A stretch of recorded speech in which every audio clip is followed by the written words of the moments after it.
নমস্কাৰ সকলোলৈকে। আজি আমি নতুন মোবাইলত আপোনালোকে কেনেকৈ PMMVY আঁচনিখনৰ এপ্লাই কৰিব পাৰিব সেই বিষয়ে আলোচনা কৰিম। তো আগতে কি হৈছিলে, PMMVY এপ্লাই কৰিবলৈ গুগলত গৈ বা গুগল ক্ৰমত আমি গৈছিলোঁ আৰু তাতে ক্লিক কৰি কি কৰিছিলোঁ, PMMVY চাৰ্চ কৰিছিলোঁ। তো সেই প্ৰচেছতে আমি কৰিব পাৰিছিলোঁ। কিন্তু বৰ্তমান প্ৰচেছটো অকণমান বেলেগ হৈছে, কাৰণ এইটো মোবাইলত যিহেতু আগৰ দৰে সকলোবোৰ এপছে কাম নকৰে, যেনেকৈ ধৰক গুগল হওক, গুগল ক্ৰম হওক, এপছসমূহে কাম নকৰে।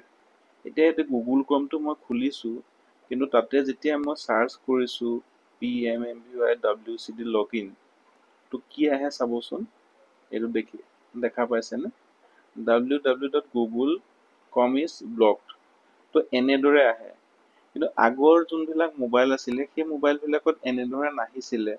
তো এতিয়া আমি কি কৰিব লাগিব, কেনেকৈ এপ্লাই কৰিম, সেইটো আমি ইয়াতে এই মোবাইলটোত এটা এপছ পোৱা যাব, বিচাৰিলে তাতে ডাউনলোড হৈ থাকে। আৰু কিছুমান মোবাইলত হয়তো এপছটো এনেকৈ শ্ব' নকৰিব পাৰে। কি কৰিব লাগিব তেতিয়া ক'ম। তো এনেকৈ যিটো এপছ পাব, তাতে আমি এইখন ডেছবৰ্ড দেখা পোৱা যাব। তাতে অংগনবাদী ৱৰ্কাৰ লগইনত ক্লিক কৰিম আমি।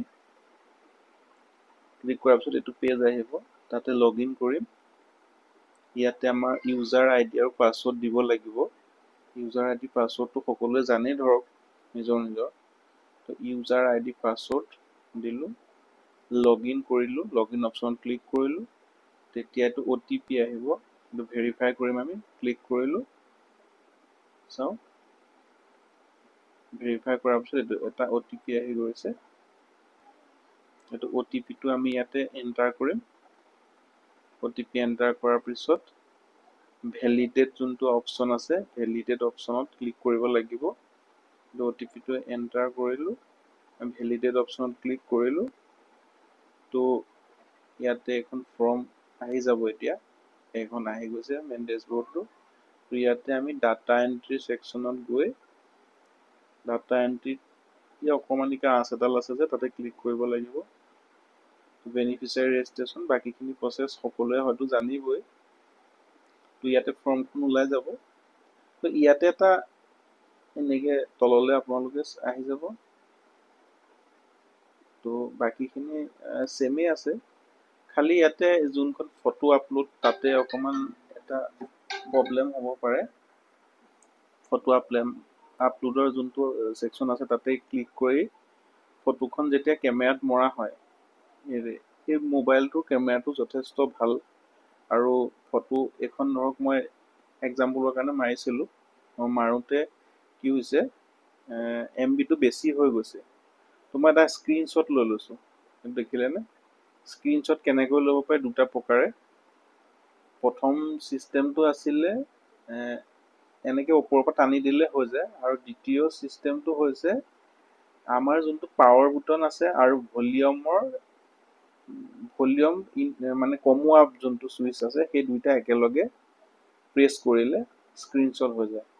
তো সেই স্ক্ৰীনশ্বটটো আপুনি চুজ ফাইলত গৈ যেতিয়া চইচ কৰিব, তো তেতিয়া আমাৰ মানে ইমেজটো আহি যাব। তো সেইটো মানে MBটো বেছি নেদেখায়, স্ক্ৰীনশ্বটত কমি যায়। তো এনেকৈ এপ্লাই কৰিব লাগিব।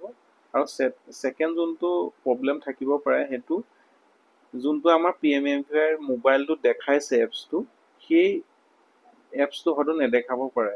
তেনে ক্ষেত্ৰত কি কৰিব লাগিব, ছেটিংছত যাব লাগিব।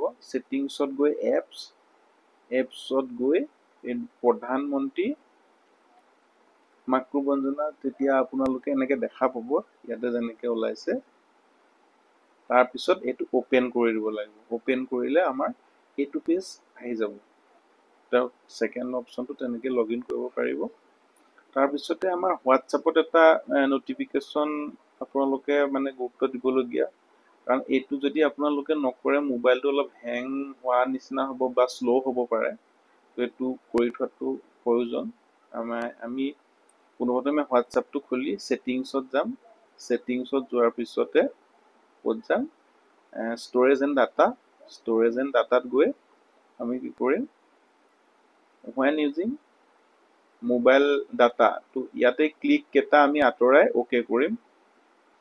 তাৰপিছত দেখিছে ওৱান কানেক্ট অন ৱাইফাই এই টিককেইটা আঁতৰাই অ'কে কৰি দিম। তাৰপিছত ৰুমিং ইয়াতো টিককেইটা নাই। তো টিককেইটা থাকিলে কি হ'ব, আমাৰ যেতিয়া ফটো বা ভিডিঅ' যদি কোনোবাই গ্ৰুপত দিলে হোৱাটছএপত তো অট'মেটিক ডাউনলোড হৈ যাব।